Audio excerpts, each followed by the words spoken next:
back here on Weekend Joe, driven by Mugganass St. Louis Acura, Mugganass Burkhardt, Alton Toyota on Claibs Online. And our next guest, it must be college football season because it's Tommy D. Tom Dienhart joins us now from On3.com. He covers Purdue, but we're going to talk about it all, Tom. And first of all, man, thank you for joining us to kick off another college football season. Yeah, Joe, I appreciate you having me. So many great memories over the years.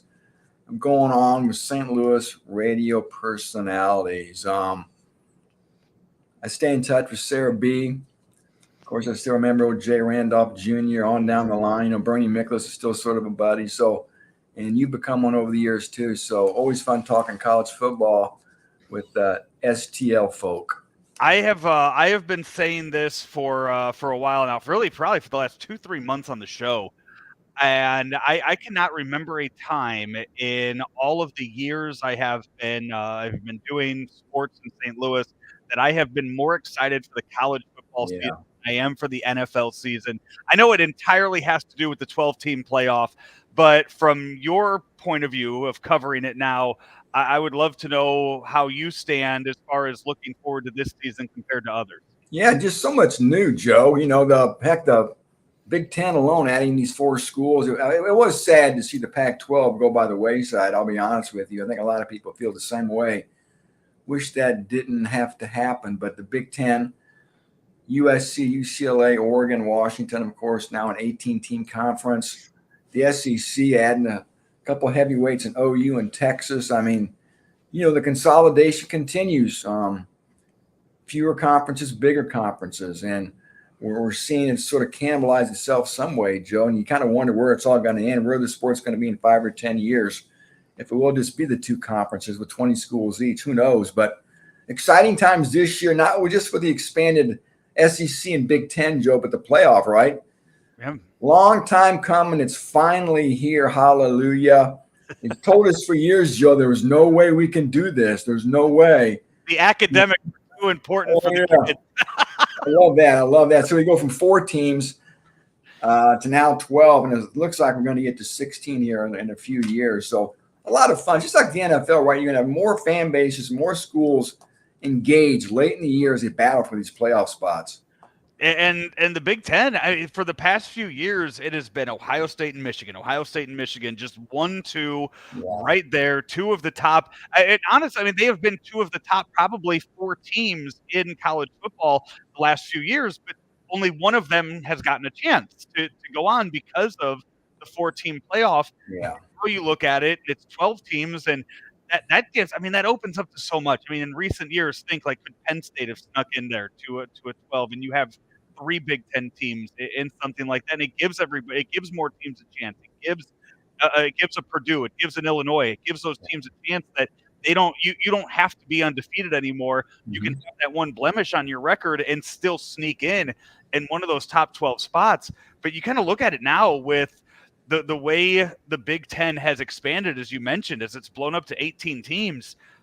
Is there even a possible way of handicapping how this season will go when you add 4 West Coast teams and you're talking travel and everything else that's included in that? Yeah, there's a lot of new dynamics. Travel is a big one here, obviously. If you believe the prognosticators, the preseason predictions, it looks like there's a big 3, if you will, in the Big Ten.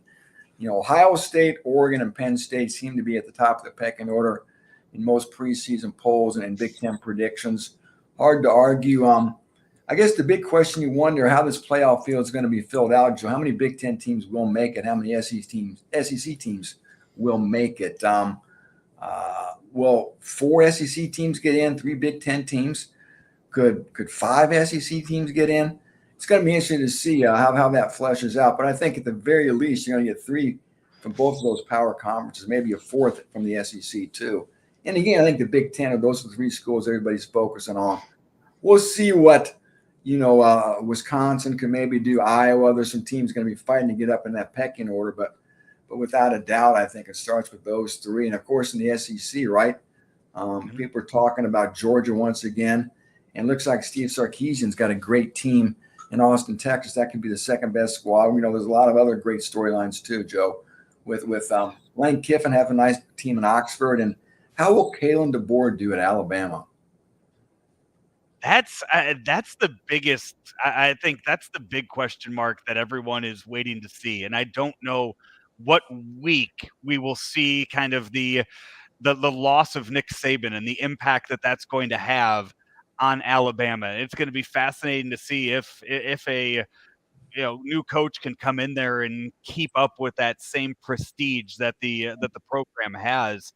It has. I mean, those are not those are not small shoes to fill down there in Tuscaloosa. Yeah, Joe, you never want to be the guy who follows the guy.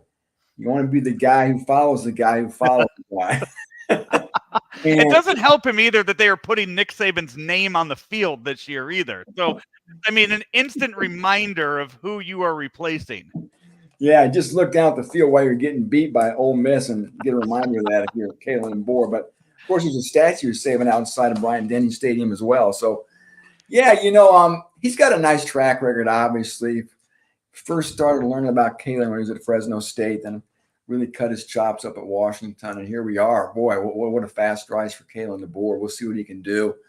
Um, you know, you always like talking a little bit of hot seat as well, right? In the SEC, people are already scrutinizing a team. Missouri sort of has a rivalry with Arkansas and Sam Pittman. It seems like he's got to get something done this year. Clark Lee at Vanderbilt, I think. And then I think maybe the guy on the biggest hot seat in the SEC, Joe, is Billy Napier at Florida.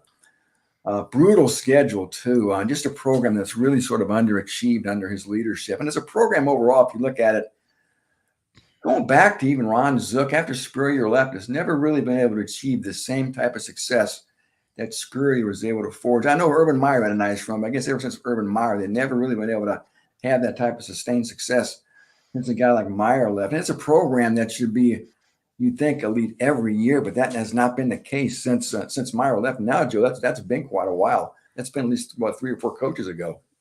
You talk about scheduling this year. We see a couple. There's a couple of really good matchups in week one of the season. Week two is when things blow up big time. Texas, who you just talked about, goes to the big house. They go to Michigan for for a matchup that has been on the books for years, and it feels like it's going to be even more important this year. Not only with the 12-team playoff, but now it's Big Ten versus SEC. That seems to make it an even bigger deal when you have those two conferences going head to head this early in the season. Yeah, you get a chance to sort of measure yourself, right? And you always like doing that. If you can get somebody to come to your home field, all the better. But yeah, that's going to be one of those matchups that a lot of people will be focusing on. Again, the good news is the loser of that game certainly won't see any real playoff aspirations go out the window at all. So again, that's the benefit of having playoffs. So yeah. Even this weekend, I'll be honest with you, to maybe do a little bit to a lesser degree, the Penn State at West Virginia game has really piqued my interest as well. That used to be a fun game going back years ago with Joe Paterno and Don Nehlen, and have Penn State come to Morgantown, West Virginia is going to be a fun chance for those fans down there. So yeah, we always focus on those interconference clashes. We have LSU and USC playing in Las Vegas, I think. So there's no shortage of early season appetizers, I think, to get everybody stoked for the season. And not only that, I think you give these teams a lot of credit for scheduling some of these games at this point Yeah. right now too, and to go and do these home and homes and to go to these tough atmospheres. I was shocked when I saw a few of these games that were on there, like who's Texas A&M is playing hosted Notre Dame. Notre Dame, yeah. Tomorrow.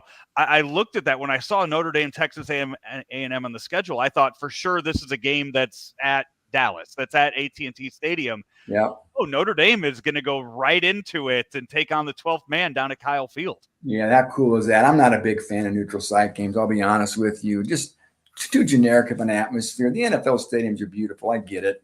They've got all the bells and whistles and amenities, but there is nothing like being on a college campus in that environment with all the energy of the students right there coming over on foot from their dorms and fraternities and sororities, and just the stadiums themselves. They may not be quite as luxurious as NFL venues, but they usually are nowadays, but still, just that energy of being on a campus. And again, I'm like you, man, I was surprised to see this game is indeed in College Station, Texas, and not in Jerry's World in Dallas. I was which I thought a lot of people thought. So that's going to be an awfully fun game at 7:30 here coming up this weekend. Just a big, glorious weekend to kick off the sport, right?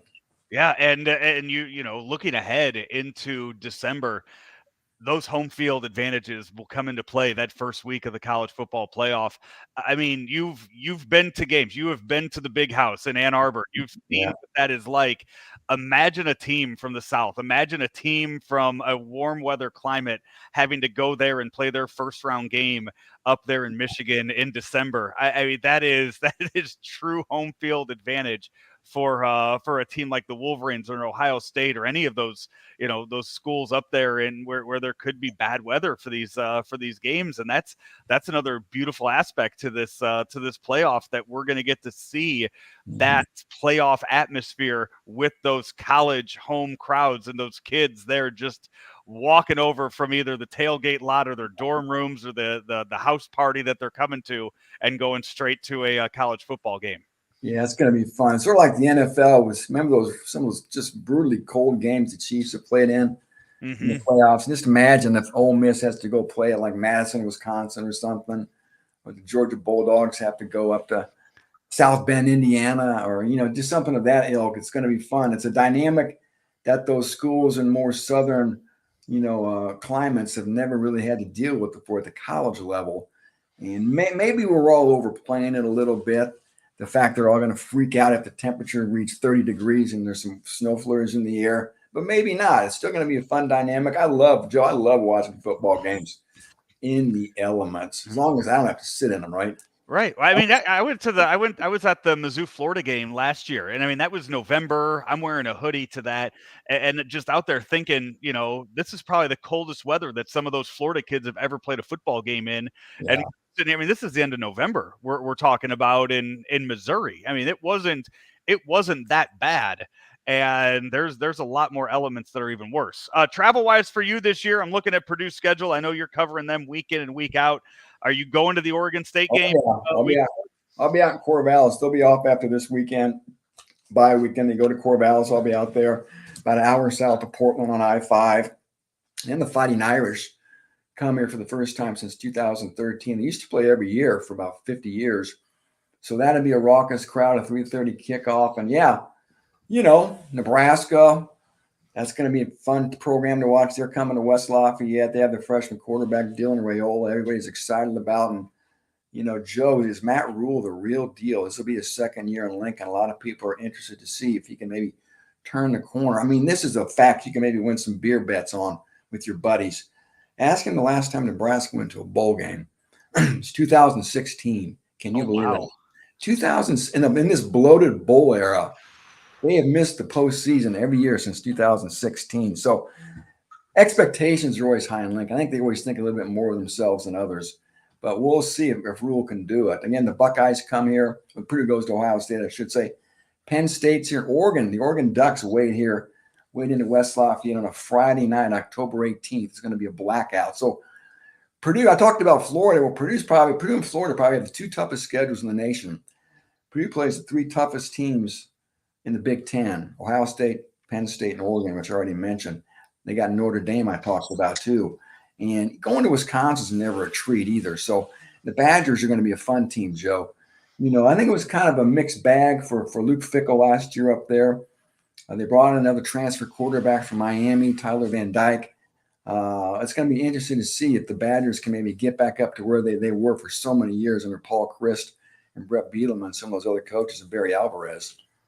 Well, Tom, I appreciate the time today. I'm looking at that Purdue schedule right now, and that stretch of Oregon, and then Northwestern, and that's one too. I mean, Northwestern playing at just kind of a makeshift stadium this year. Yeah. It looks awesome being right there on the lake, Mm-hmm. but still, it's just kind of a pop-up college football stadium for the year up there in Chicago, and then after that, Ohio State, Penn State. That is a rough 4-week stretch of games that the Boilermakers are going to have to go through. Pop up stadium. That's a perfect way to describe it. It's like a pop-up shop, but this is it's a pop-up stadium. That's what it is exactly, Joe. That's an I mean, it's like, the Olympics were just last month. I mean, we saw the sand volleyball court with the Eiffel Tower in the background. I mean, they've essentially done that with a college football stadium in Chicago, and with the Chicago skyline in the background up there. That's pretty much what this is while they're figuring out while they're building their new thing there in the Northwestern campus. It'll be they'll be there for 2 years, Joe. Yeah, so plenty of time for to get up there and check that out and watch college football in downtown Chicago these next 2 seasons. Tom, thank you so much for taking the time to join us and talk a little college football. It's going to be a real fun year, and I'm imagining we're going to be checking back with you as the 12-team playoff takes shape later on this year. Hey, thank you, Joe, and say hi to Claves for me. I Will do. appreciate your time, my friend. Stay in touch. Absolutely. Thank you very much, Tom.